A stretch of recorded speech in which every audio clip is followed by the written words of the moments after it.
ಒಂದು ಗುರಿ ಇದೆ ಸರಿ, ಆದ್ರೆ ಅದು ಎಷ್ಟು ದೂರದಲ್ಲಿದೆ ಬನ್ನಿ ಇದನ್ನ ಅರ್ಥ ಮಾಡ್ಕೊಳ್ಳೋಣ. ಎಲ್ಲರೂ ಗುರಿ ಇಟ್ಕೋತಾರೆ, ಆದ್ರೆ ಅದು ಎಷ್ಟು ಹತ್ರ ಬಂತು ಅಂತ ಗೊತ್ತಿದ್ಯಾ? ಯಾಕಂದ್ರೆ ಅಳತೆ ಮಾಡದೇ ಇದ್ರೆ ಯಶಸ್ಸು ಅನ್ನೋದೇ ಕಾಣ್ಸಲ್ಲ ಅಲ್ವಾ? ಅಂದ್ರೆ ಅಳತೆ ಇಲ್ಲದ ಗುರಿ ಯಾಕೆ ಬರೀ ಕನಸಾಗೆ ಉಳಿದುಬಿಡುತ್ತೆ ನೋಡೋಣ.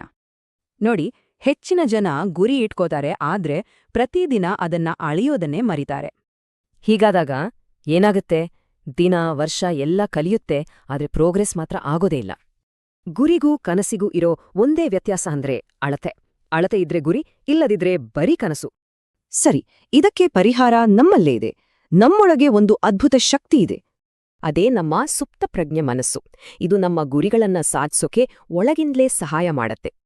ಈ ಶಕ್ತಿ ಎಷ್ಟಿದೆ ಅಂತೀರಾ? ಬರೋಬ್ಬರಿ 90%. ಹೌದು, ನಮ್ಮ 90% ಮೆದುಳಿನ ಶಕ್ತಿ ನಮಗೆ ಗೊತ್ತಿಲ್ಲದ ಹಾಗೆ ಕೆಲಸ ಮಾಡುತ್ತೆ. ನಾವು ಪ್ರಗತಿ ಅಳಿಯೋಕೆ ಶುರು ಮಾಡಿದ್ರೆ ಸಾಕು, ಈ ಶಕ್ತಿ ನಮ್ಮನ್ನ ಗುರಿ ಕಡೆ ವೇಗವಾಗಿ ತಳ್ಳುತ್ತೆ. ಹಾಗಾದ್ರೆ ಈ ಪವರ್ನ ಹೇಗೆ ಬಳಸೋದು? ತುಂಬಾನೇ ಸಿಂಪಲ್. ಮೊದಲ ಸ್ಟೆಪ್, ಇವತ್ತೇ ಒಂದು ಮಾನದಂಡ ರೆಡಿ ಮಾಡಿ. ಎರಡನೆಯದು, ಪ್ರತಿದಿನ ಬೆಳಿಗ್ಗೆ ಪ್ರೋಗ್ರೆಸ್ ಚೆಕ್ ಮಾಡಿ. ಇದು ಯಾಕಿಷ್ಟು ಪವರ್ಫುಲ್ ಅಂದ್ರೆ ಸಿಂಪಲ್. ಸಂಖ್ಯೆಗಳು ಸುಳ್ಳು ಹೇಳಲ್ಲ. ಜ್ಞಾನ ಗಳಿಸೋದಾಗಿರ್ಲಿ, ತೂಕ ಇಳಿಸೋದಾಗಿರ್ಲಿ, ಅಥವಾ ಆದಾಯ ಹೆಚ್ಚಿಸೋದಾಗಿರ್ಲಿ, ಎಲ್ಲವನ್ನೂ ಅಳತೆ ಮಾಡಬಹುದು. ಒಂದು ಮಾತು ನೆನ್ಪಿರ್ಲಿ, ಸಂಖ್ಯೆಗಳು ಸುಳ್ಳು ಹೇಳಲ್ಲ, ಅವು ನಮ್ಮನ್ನ ಜವಾಬ್ದಾರರನ್ನಾಗಿ ಮಾಡ್ತವೆ. ಹಾಗಾದ್ರೆ ಇವತ್ತಿನಿಂದ ಯಾವ ಗುರಿಯನ್ನು ಅಳೆಯೋಕೆ ಶುರು ಮಾಡ್ತೀರಾ? ಒಂದ್ಸಲ ಯೋಚನೆ ಮಾಡಿ.